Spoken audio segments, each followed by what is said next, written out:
boa tarde, bom dia, boa tarde, boa noite, saudações quem está aí.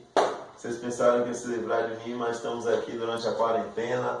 Vamos para a nossa primeira aula de ciências. Fizemos a prova aí semana passada, já corrigimos.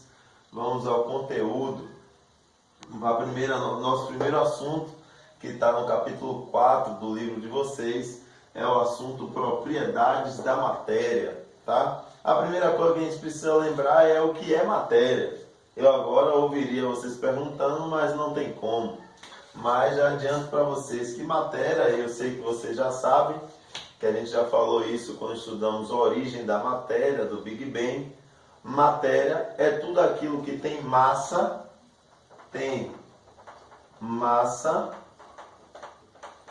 e ocupa um lugar no espaço, ou seja, tem massa e volume. Tem massa e volume. Tá? Então, aqui no nosso home office, o quadro é matéria, a lâmpada é matéria, a luz não, a luz é energia, tá? Mas a lâmpada é matéria, a parede, eu, o ar, vocês que estão aí do outro lado, o lápis, o caderno que vocês estão na mão, tudo isso é matéria, tem massa e volume, tá? Já diz respeito a luz, calor, som, isso daí não é matéria, isso daí é energia, já é outra coisa. As propriedades da matéria são 8, mas a gente aqui, o autor do livro de vocês, aborda principalmente 4. Eu não vou tratar exatamente na mesma ordem que está no livro de vocês, mas a gente vai ver as 4.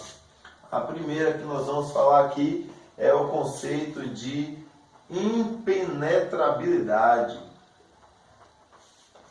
Impenetrabilidade. Então, vocês conhecem o conceito da impenetrabilidade. É a ideia de que uma matéria não pode penetrar na outra. Então, tem esses dois pilotos aqui, ó, eles não penetram. Ah, professor, mas é porque também eles são sólidos. Porque no caso da água, quando eu coloco a mão no balde com água, minha mão consegue atravessar a água. Sim, está no estado líquido. Mas você já deve ter reparado que quando você coloca a mão no balde com água, quando você entrou no balde quando era pequeno, o que acontece com a água? A água sobe. Exatamente porque você não penetrou a água, você deslocou a água, colocou a mão ali na água, a água saiu, porque dois corpos não ocupam o mesmo lugar no espaço ao mesmo tempo. Então, muitas vezes, já devem ter ouvido exatamente isso aí, ó, dois corpos não ocupam o mesmo lugar no espaço ao mesmo tempo. É o conceito da impenetrabilidade. Um exemplo bem legal, vocês já devem ter visto também, é quando vocês veem um carro passar num asfalto levemente molhado, não encharcado. E logo depois do carro passar, vocês veem aquelas marcas do pneu no chão. O que aconteceu ali? A pressão do pneu no asfalto deslocou a água que estava ali. E aí aqueles pneuzinhos que tem aqueles, vocês vão chamar de furinhos, ou aquelas linhas, aquelas cavidades no pneu, nós chamamos de sulcos. Ó, sulcos.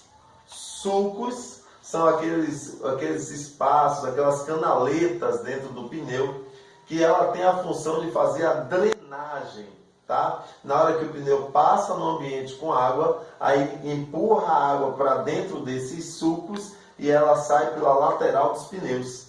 Então, permite que não ocorra o fenômeno da aquaplanagem, o pneu fique flutuando em cima da água. Mais na frente, quando a gente falar de tensão superficial da água e tal, a gente explica melhor esse exemplo. E outro exemplo também, todo mundo aí nesse período de quarentena, os meninos e as meninas estiverem jogando aí, jogando partidas de corrida, conhecem bem o exemplo do vácuo, né? Você pegar o vácuo, na hora que você tem lá dois carros na corrida, vai um na frente, outro atrás, ou no ciclismo, vai um na frente, todo mundo ali atrás. Quem vai imediatamente atrás é beneficiado porque não precisa gastar energia para deslocar a matéria.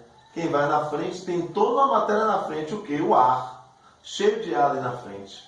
E aí ele vai na frente, ó, precisa deslocar esse ar, ele tira, gasta energia para deslocar o ar. Agora, quem vem imediatamente atrás, pega essa carona no vácuo. O que é o vácuo? O vácuo é a ausência da matéria, não tem matéria ali, porque o carro da frente já, ó, deslocou essa matéria, tirou ela do lugar. É quando você está na estrada e aí passa um ônibus ou um caminhão muito rápido e trepida tudo. Às vezes até um carro, se encostar o carro no meio da estrada, passar um caminhão, não! O carro balança todo, até a porta fecha. Por que se estiver aberta? Porque o caminhão deslocou a matéria e empurrou ela para poder fechar a porta do carro, balançar o carro.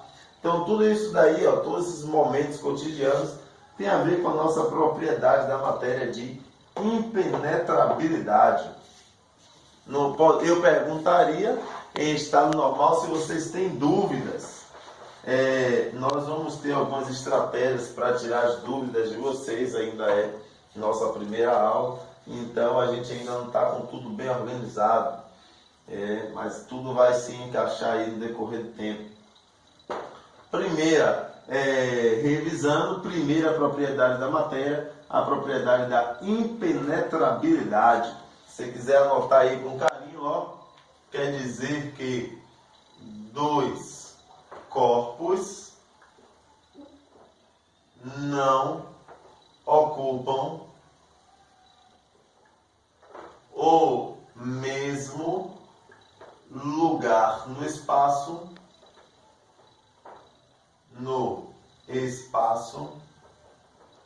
ao mesmo tempo.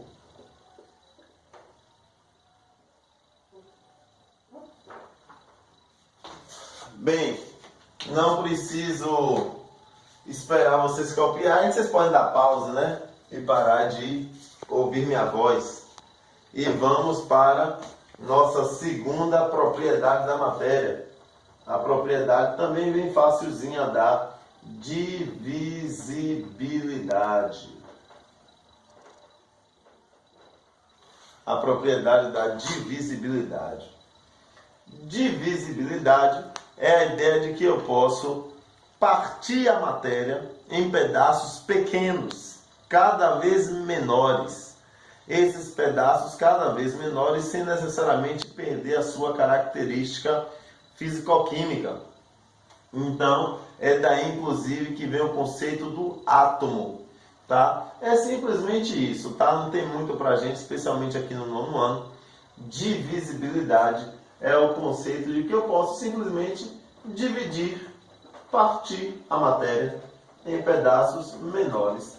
Essa é uma ideia, inclusive, da época dos gregos, de que se acreditava, a gente vai ter essa aula mais na frente, provavelmente nessa temporada ainda de isolamento social, quando a gente for estudar os átomos, então a gente vai falar mais um pouco sobre essa característica da divisibilidade.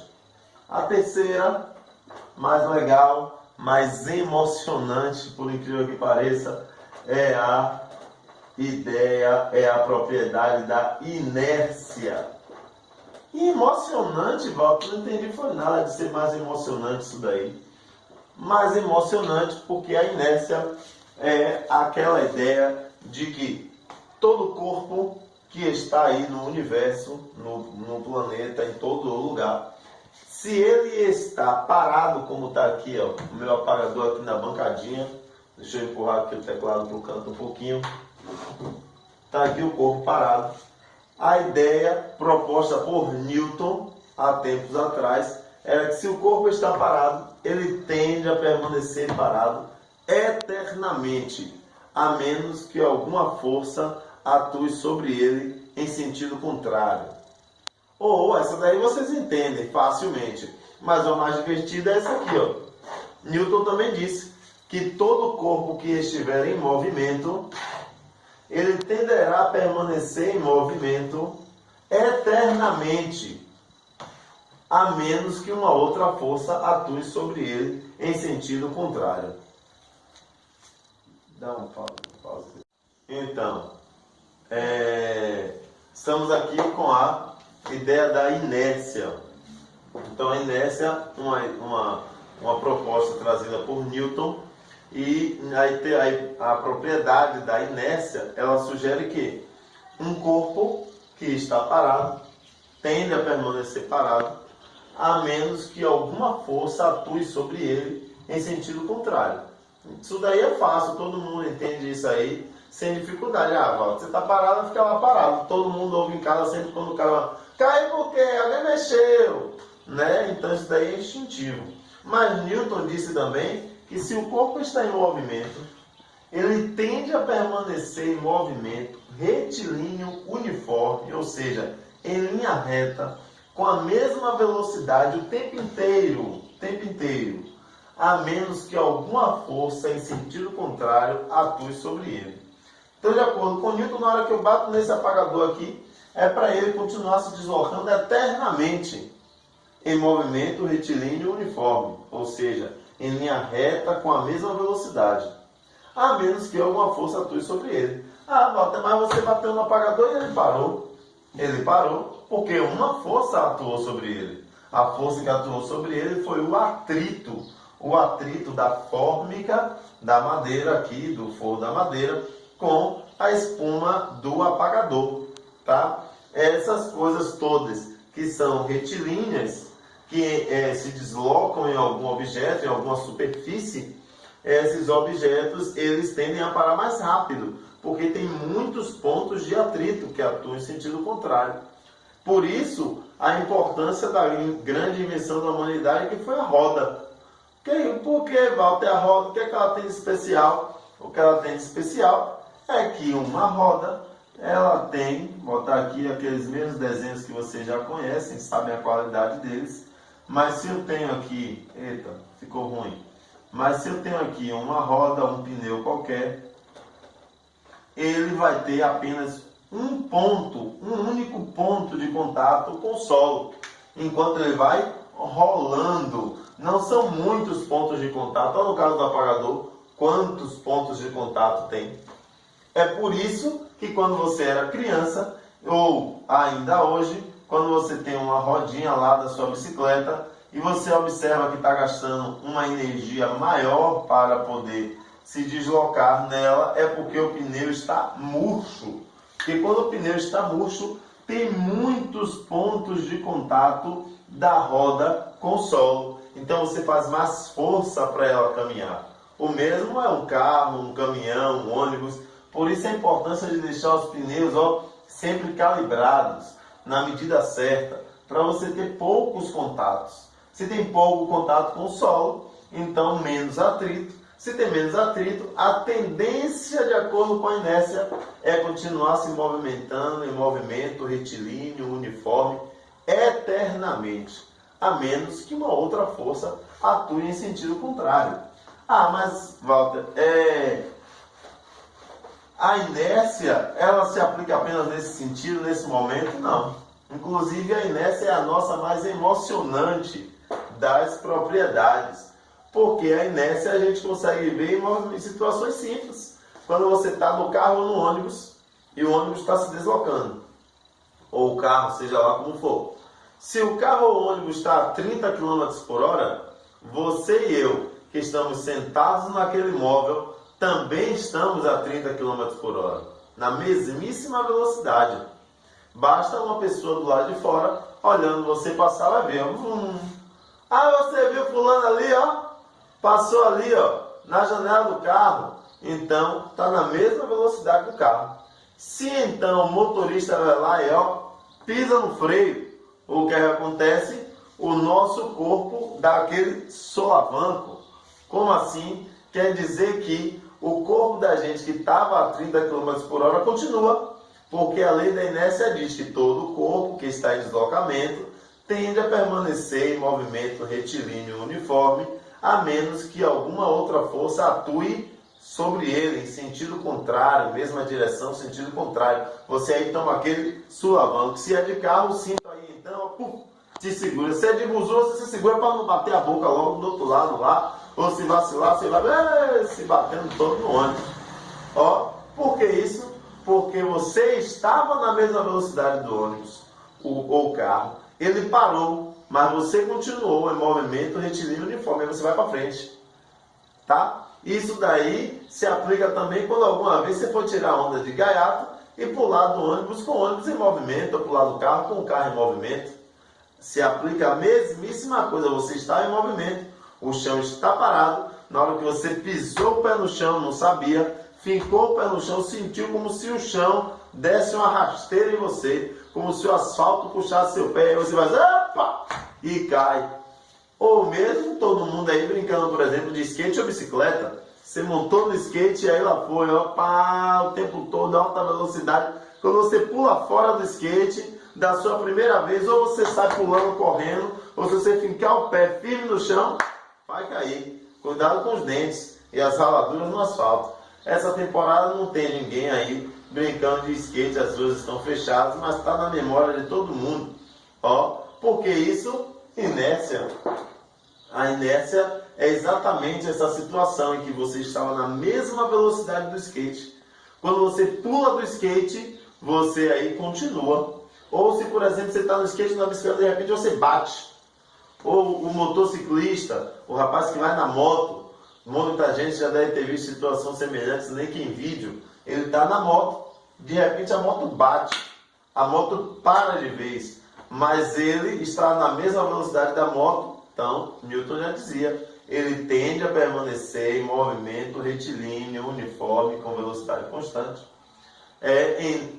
a menos que alguma força atue em sentido contrário, então ele vai voar. Uou, até a hora que bater no chão e o atrito para ele. Aí sai todo ralado, né? Porque o atrito dá essa parada. Então, lei da inércia, não sei se, acredito que sem dúvidas, a lei da inércia é essa lei aí, ó, de que um corpo, um móvel, um corpo tende a permanecer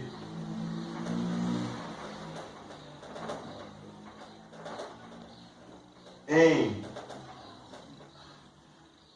movimento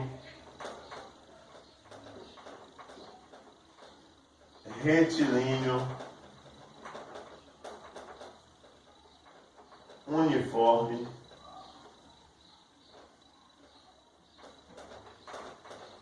a menos que outra força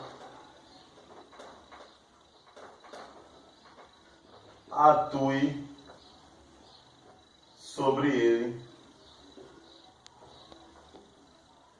na mesma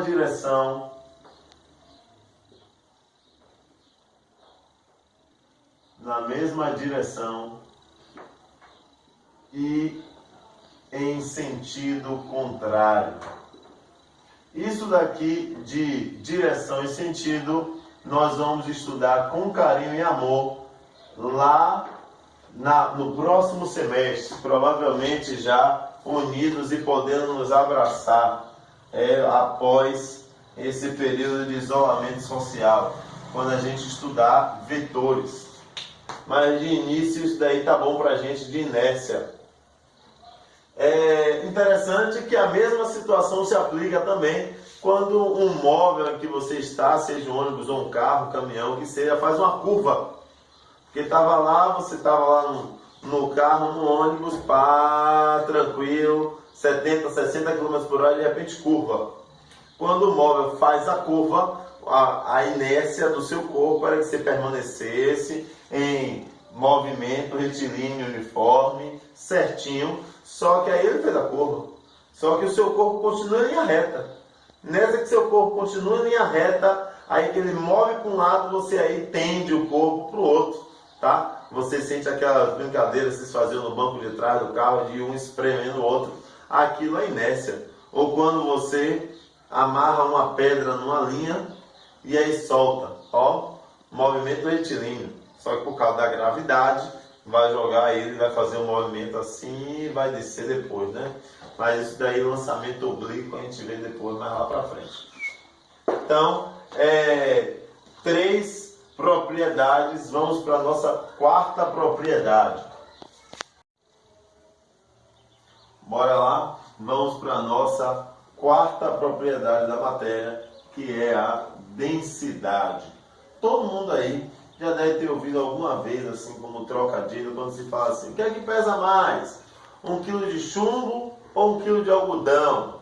Aí o pessoal se pergunta: 1 quilo de chumbo, 1 quilo de algodão. E aí, o que é que pesa mais? 1 quilo de chumbo, 1 quilo de algodão? Na sala de aula tem um monte de gente levantando a mão agora para dizer um monte de coisa. Mas agora a gente aqui, eu e vocês, individual, já vou adiantar para vocês. É tudo 1 quilo. É tudo 1 quilo. Seja de chumbo ou de algodão. Mas e qual a diferença de 1 quilo de chumbo para 1 quilo de algodão? O volume. Não, né? O volume, tá? A diferença é o volume, é o espaço que ele ocupa. 1 quilo de chumbo é um negocinho desse tamanho. Enquanto que 1 quilo de algodão dá mais alto do que eu. Então, a medida, a grandeza, a propriedade da matéria que está relacionada para explicar por que 1 quilo de chumbo é desse tamanho e por que 1 quilo de algodão é maior do que eu, é a ideia da densidade. A densidade, ela, a grosso modo, ela nos dá uma noção do grau de compactação das coisas. Ela é uma medida do quanto alguma coisa é compacta. É uma medida do quanto uma coisa ela é compacta. Quanto maior é a densidade, mais denso aquele objeto é, aquela matéria é, mais átomos, mais massa está contida em um menor volume. Tá? A gente vai dar uma definição mais próxima da definição científica, como dizer que a densidade é a razão entre a massa e o volume. Poxa, não entendi nada aí, professor. Ó, quando a gente fala que é a razão entre a massa e o volume, é um cálculozinho, é uma continha que a gente vai fazer, que vai permitir entender essa ideia da densidade. Razão na matemática é a divisão. Então, a densidade de densidade, colocar aqui, ó, densidade é igual a massa sobre volume. Então, razão quer dizer divisão. Matematicamente, densidade é igual a massa sobre o volume. Tá? Quando a gente fala de grandezas físicas, nesse caso, que é a massa e que é o volume, então nós vamos precisar definir a unidade de medida. A gente vai medir massa. Mas a gente mede massa em quê? Qual é a unidade de medida que a gente usa para medir massa? Frangos?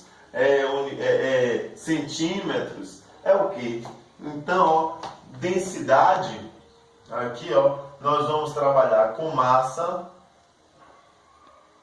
massa medida em gramas. Massa medida em gramas, cujo símbolo é um G minúsculo.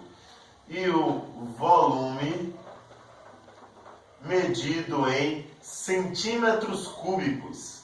Centímetros cúbicos, cujo símbolo é esse aqui, ó, centímetro com 3 em cima, cúbicos, elevado ao cubo. Nesse caso, a densidade é igual a massa sobre volume. E a massa é simbolizada, é medida em gramas. E o volume em centímetros cúbicos. Só para saber, né?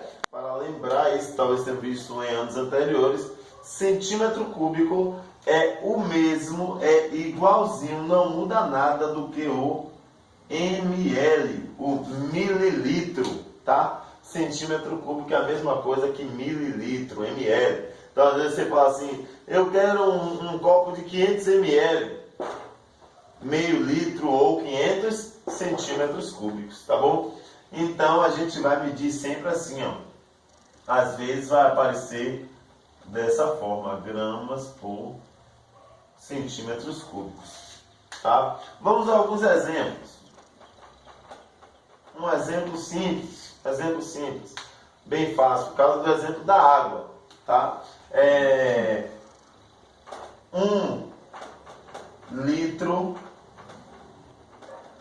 de água, 1 litro de água possui 1000 gramas, ponto. Qual a densidade da água? Qual a densidade da água? Ó, qual a densidade da água? Aí tá simples, não precisa nem vocês pausarem nem nada. Só é colocar na fórmula. Densidade é igual a massa sobre o volume. Aí agora faz o que? Substitui. Ó, quanto é a massa? 1000 gramas. 1000 gramas. Atenção, atenção, atenção. Vejam só, aqui diz que é 1 litro. Quanto é 1 litro? 1 litro é a mesma coisa que 1000 mililitros. E 1 mililitro é igualzinho a centímetros cúbicos. Eu não posso colocar um aqui de 1 litro. Não posso fazer isso. Porque eu não vou estar respeitando a regra que a gente colocou aqui em cima. De que densidade deve ser medida em gramas por centímetros cúbicos. Se eu boto um aqui embaixo, eu vou estar colocando gramas por litro. Pode fazer assim? Pode. Mas depende da circunstância, da situação. Para a gente, no 9º ano, nós trabalhamos apenas com gramas por centímetros cúbicos, para não causar confusão. Mas na frente a gente vai mudando isso aí no futuro. Então, o que a gente tem que fazer? Se a massa está em gramas, 1000 gramas, agora eu vou colocar o volume em centímetros cúbicos. E 1 litro é o mesmo que 1000 do que 1000 centímetros cúbicos. Faz essa divisão aí, bem simples, né? Corta tudo, o que vai dar uma densidade igual a 1 grama por centímetro cúbico. É mais ou menos a densidade padrão da água. É a densidade aí que as contas iniciais foram feitas a partir dela. Mas vamos a outros exemplos. Aí é só o início. Vamos a mais um exemplo aqui, um pouquinho diferente. Vamos à seguinte situação. Deixa eu apagar logo tudo aqui. Vamos considerar que, nosso exemplo 2, ou questão 2, como queira, só para saber que é um exemplo. A gente vai para a seguinte situação. Considere que a densidade do alumínio é de 2,7 gramas por centímetros cúbicos. Isso o alumínio no estado sólido, tá? Porque no estado líquido é uma densidade diferente. Mas a gente não vai falar disso aí não. 2,7 gramas por centímetro cúbico. Qual a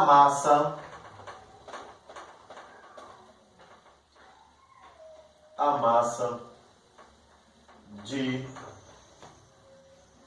50 ml de alumínio.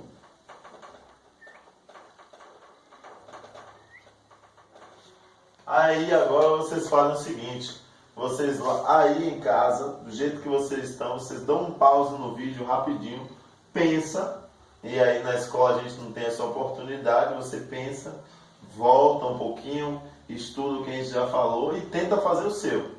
Aí agora você dá seu pause e tenta fazer. Deu pause, tentou, bora ver se você acertou. Se não acertou, volta aqui para poder a gente entender melhor. Presta atenção. Primeira coisa, faz o quê? Escreve a fórmula. Deixa eu ver se meu piloto preto aqui tá bonzinho.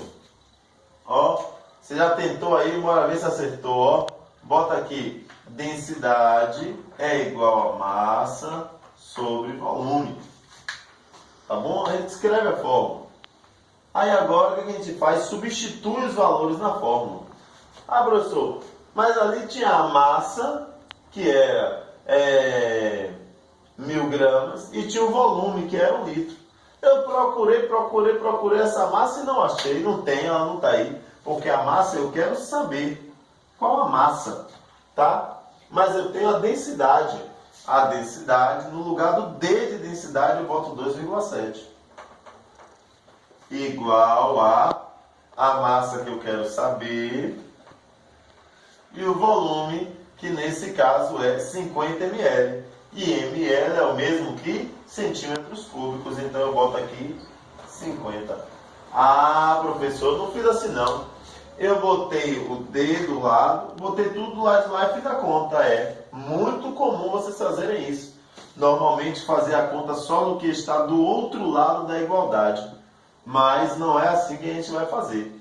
Você vai fazer os cálculos substituindo os números nos valores de cada um. E aqui o texto diz, a densidade do alumínio é de 2,7 gramas por centímetro cúbico.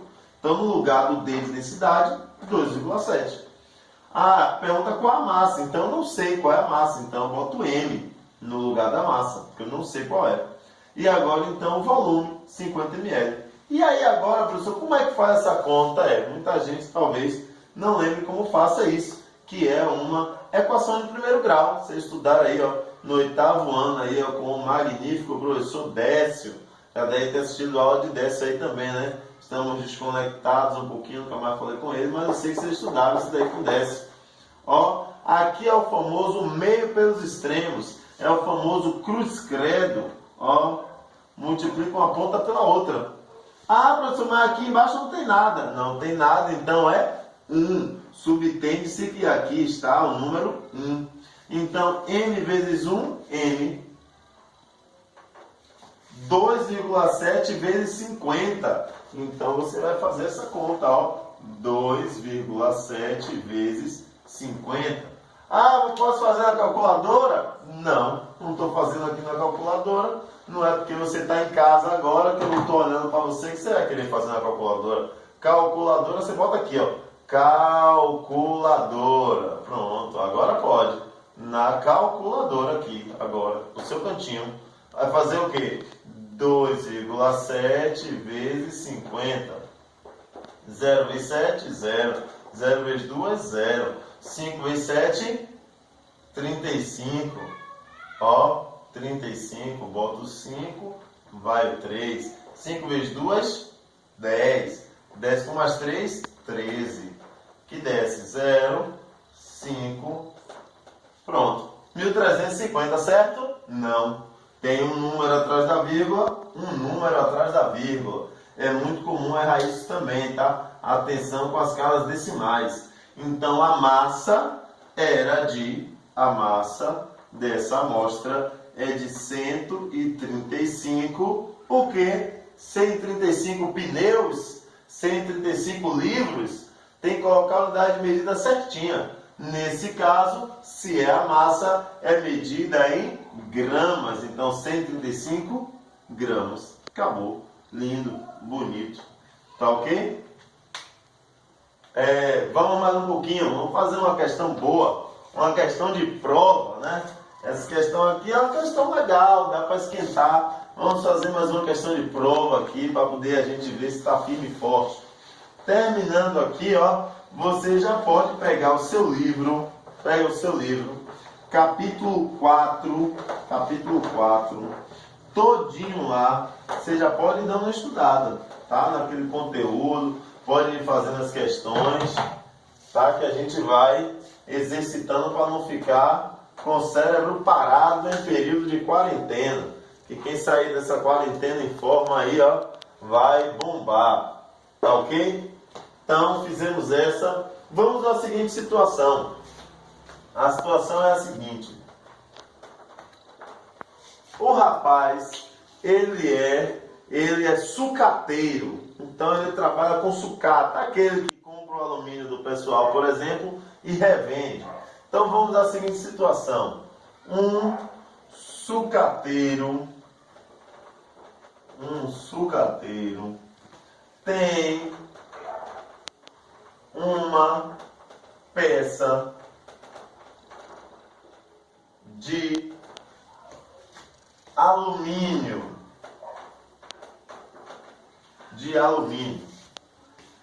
e quer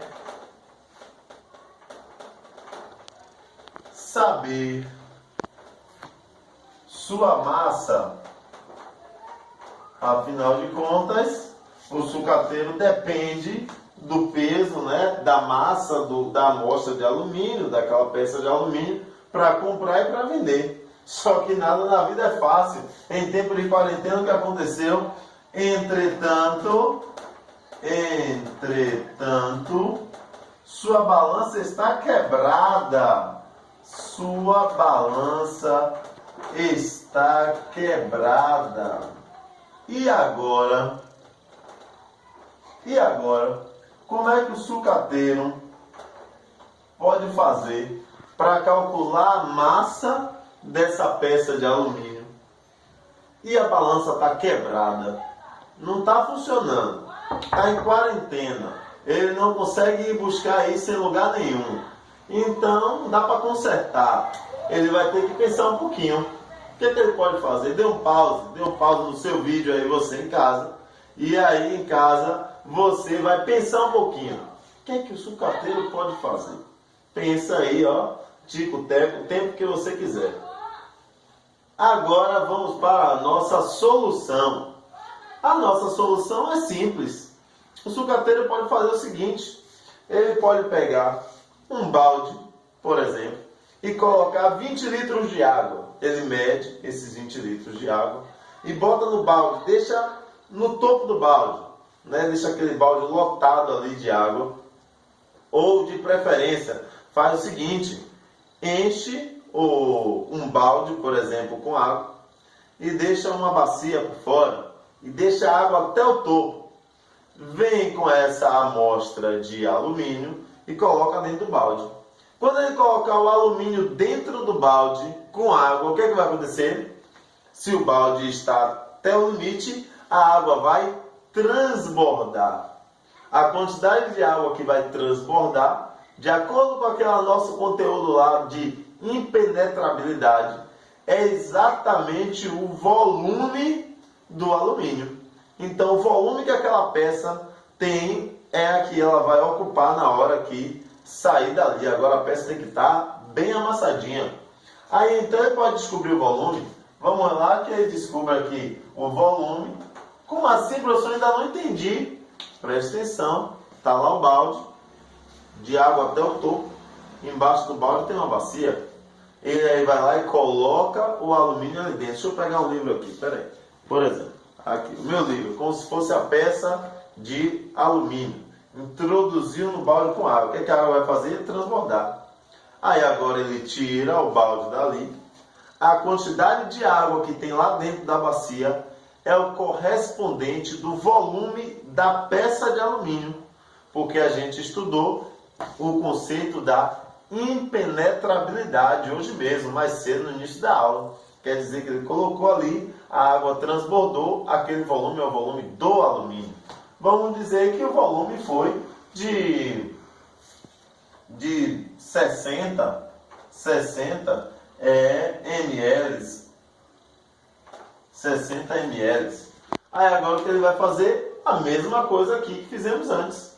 Ele vai pesquisar no Google, porque a internet ainda não caiu em tempos de quarentena, vai ver que a densidade do alumínio é 2,7 gramas por centímetro cúbico, e aí pronto. Aí agora só é fazer essa conta. Tá pensando o quê? Que o rapaz é sucateiro, também não tem que saber propriedade da matéria, não? Conhecimento é válido para sempre em todas as situações. Olha, ele vai fazer densidade igual a massa sobre volume. Ó, vai botar a densidade 2,7, vai dar a massa, é o que ele quer saber. O volume é 60 ml. Cruz credo de novo. Faz a conta, tá? Faz a conta e aí a gente vai descobrir o nosso resultado. Você faz agora a conta aí bonitinho, confere na calculadora, qualquer coisa. Pra gente aqui tá ótimo. Eu vou depois preparar mais aula com mais exercícios desse conteúdo, com outras situações práticas da aula de densidade. Valeu aí, a gente se vê novamente daqui a mais uns 2 ou 3 dias. Tchau, tchau.